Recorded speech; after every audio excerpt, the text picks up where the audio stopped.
Yo, magandang araw mga kamatik at Peace Wi-Fi builders. So, as promised, ito na po yung video demonstration ng ating bagong product, which is the hybrid cassette.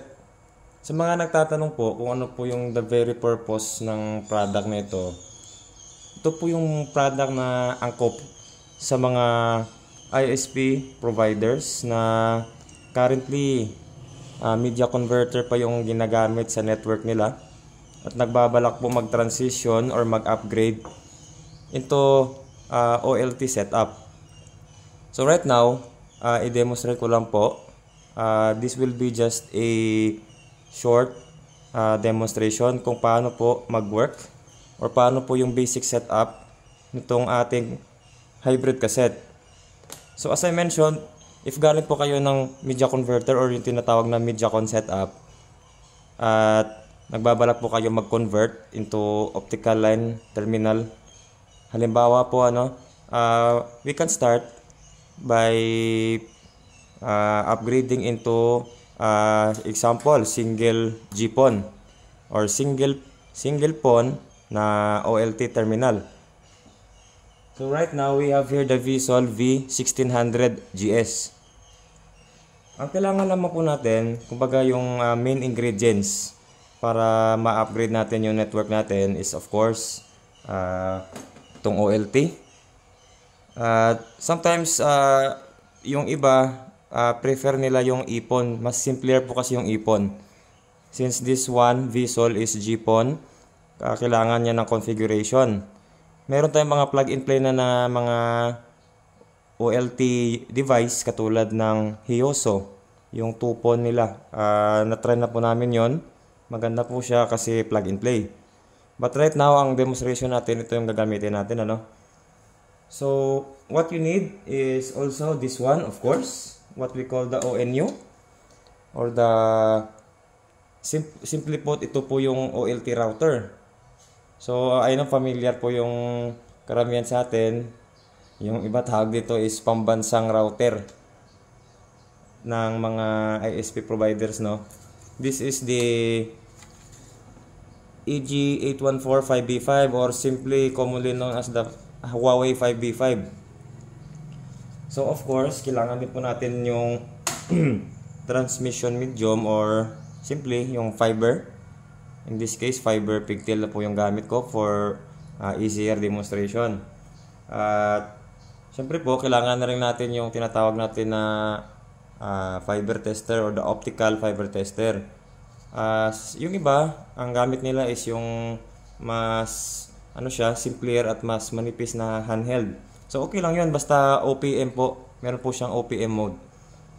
And of course, ito po yung highlight ng demonstration natin. Our product, the hybrid cassette, comes in 7 variations or 7 split ratio. We have here the 95.5. Hopefully, kita sa video. Yan.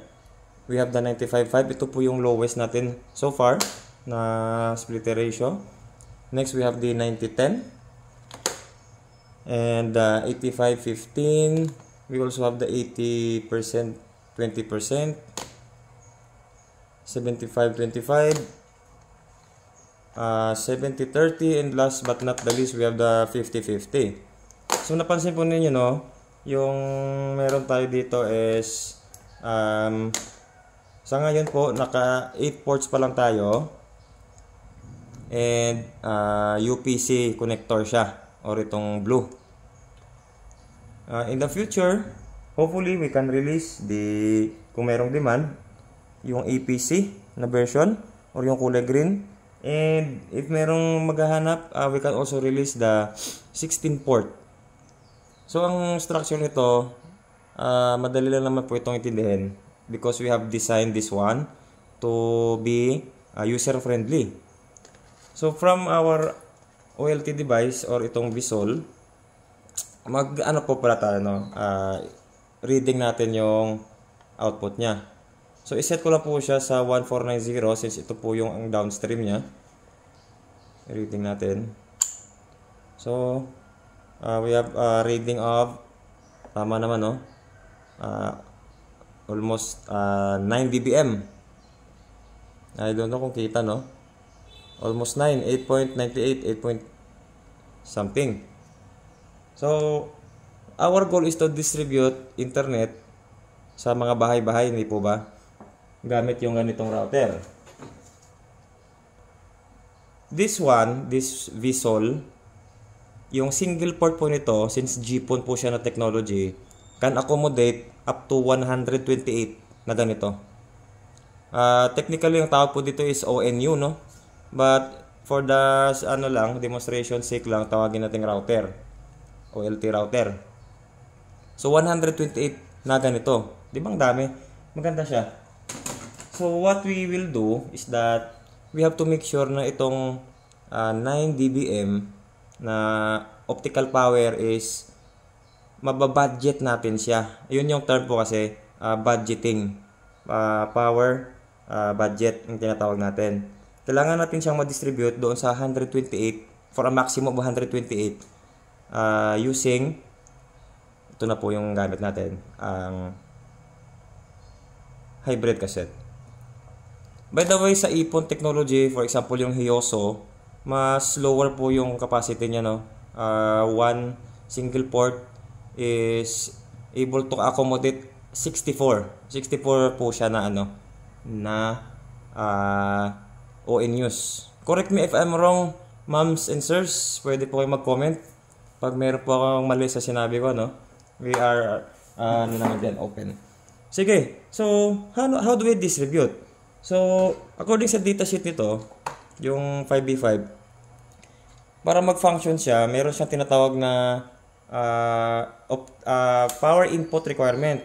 Power input requirement, optical power input requirement, meron siya kasing specific na range. Sa datasheet nito, nakita ko yung accepted niya lang is minus 8 up to minus 27 dBm. So, di ba nakita natin, no? Positive 9 yung output. So, pag direkta ko siyang isasalpak, galing sa OLT natin, direkta ko siyang isalpak dito. Ang tendency nito is, may tendency pong masira yung, yung receiver unit dito. Kasi sobrang lakas na po nito eh. This is 9 dBm. Kung ihahalin tulad natin sa tao, parang, halimbawa, itong isa, ito yung kakausap sa'yo, tapos, ganito yung power na ibibigay niya. Kumbaga, ganito yung level ng boses na ibibigay niya sa'yo. Parang nagsisigawan. Kumbaga, parang sisigawan niya ako. Hindi kami magkakaintindihan, sa totoo lang. That is too much. So, we need to tone down, kumbaga. I-tone down natin yung power na dapat accepted lang sa, optical input power requirement, which is minus 8 to minus 27 dBm. How do we do that? Ito na po ngayon siya.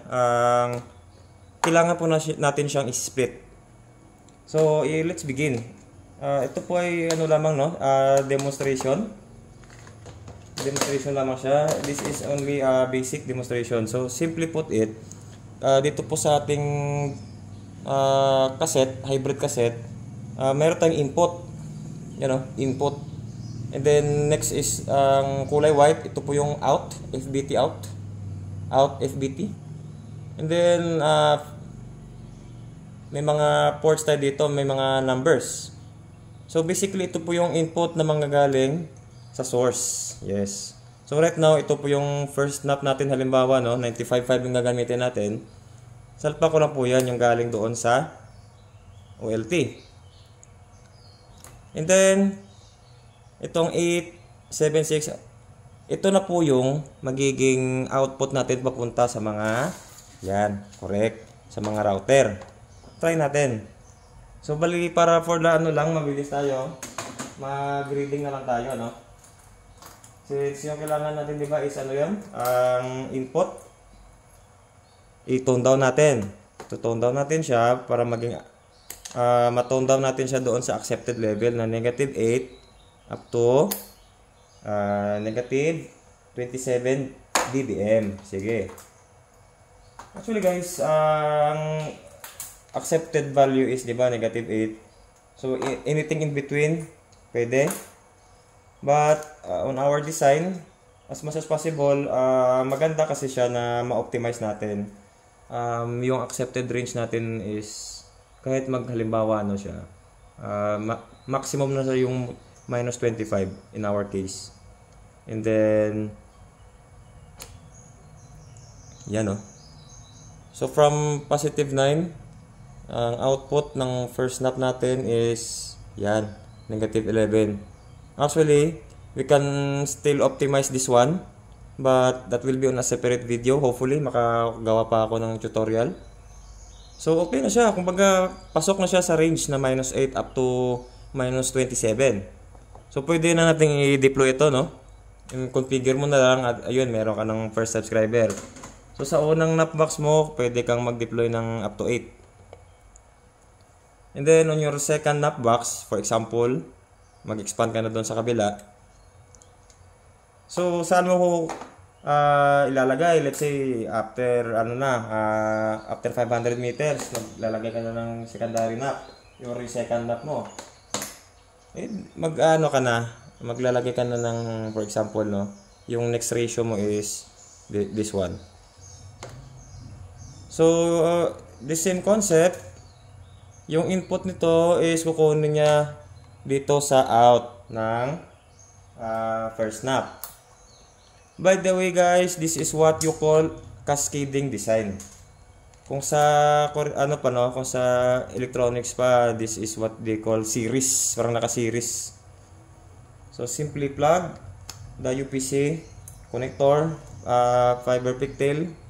Then by the way, reading muna natin, i-reading natin yung output going to the second nap. Yan, So, may pa rin siya, na-tone down, kumbaga na-tone down into 8 dBm. So, meron tayong loss na 1. Kumbaga, yung losses natin dito na yan. Splitter loss ang tawag. In fact, marami pong losses. Pag humaba po yung wire natin, let's say 5 km itong fiber cable natin, meron na pong tinatawag na fiber losses. In fact, meron po talagang computation sa pag-design ng ganitong network, optical network, no? Although, yun nga, yung goal natin is simplify yung mga bagay-bagay. Pwedeng, i-minimize na lang natin yung ganon. But, I can show you how to compute yung talagang sa-subtract natin yung mga losses. On how to properly design a optical network. Sige, to continue, so ito na siya, yung output from our first napbox or our first hybrid cassette. So, i-salpak na lang natin papunta doon sa second hybrid cassette. Hopefully, hindi maging magulo yung setup ko kasi later on, dadami yung wire. But I know hopefully na gets natin yung concept. Kasi habang nag-expand kayo ng network nyo, you will have to continuously, yan, maglalagay ng mga ganito. Yan. So, this will involve also a proper design kasi unique po kasi yung mga yung mga site, hindi siya pare-parehas. So, technically, yung mga design natin is hindi rin pare-parehas. So, in terms of design, you can contact us. You can send us a PM in our page, Matic Solutions. Because may mga na po tayo, we have nag-onboard na po kami ng personnel, our systems engineer. Meron na po tayong personnel na nakatutok sa ganun. Specifically, yung role niya is to design your optical networks or simply put yung OLT network natin. Sige, so meron tayong second nap using the 90-10 na ratio. Yan, I hope kita sa video. And i-test natin yung power. Di ba? Nami-maintain niya guys yung output. Yung output na -11. I know you already get the concept. Sige, dagdagan pa natin ng isa, So from 90-10, halimbawa, mag another knockbox tayo. Hopefully, maganda naman, mag-expand lang tayo ng expand. Padami yung customer. Sana all. Sige, next natin is, dito tayo sa, let's say, 85-15. 85-15, ganun pa rin. Yung out ng second knockbox or second hybrid cassette, i-plug lang natin doon sa input po ng third.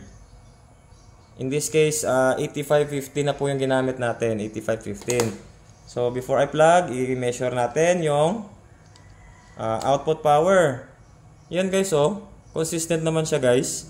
1 dBm po yung nagiging losses. In fact, hindi po yan loss, no? Kumbaga ano lang yan, that is just to simplify. Kumbaga may 1 dBm na maiiwan dito. And that is our provisioning na papunta dito sa, that is our provisioning na papunta dito sa mga second, mga subscribers natin or mga connected dito sa second knockbox. Sige, to continue, para hindi na to humaba yung video, no? This will be my, for now, this will be my last na tawag dito. Last na splitter na gagamitin, na hybrid cassette na gagamitin. So, the output going to the routers or subscribers again is yan guys, so far consistent naman siya. Yan, negative 11. Yan. So guys, dito lang po nagtatapos yung video natin. Sa mga again interested, you can send us a private message, send us a message to our page, Matic Solutions. I will be posting the link, Shopee link, because meron na po talagang naghahanap. Sorry sa mga hindi ko na-replyan, babalikan ko po kayo sa chat. I will send you the Shopee link and TikTok link for this product. At yun na po. Maraming salamat. Matik na yan.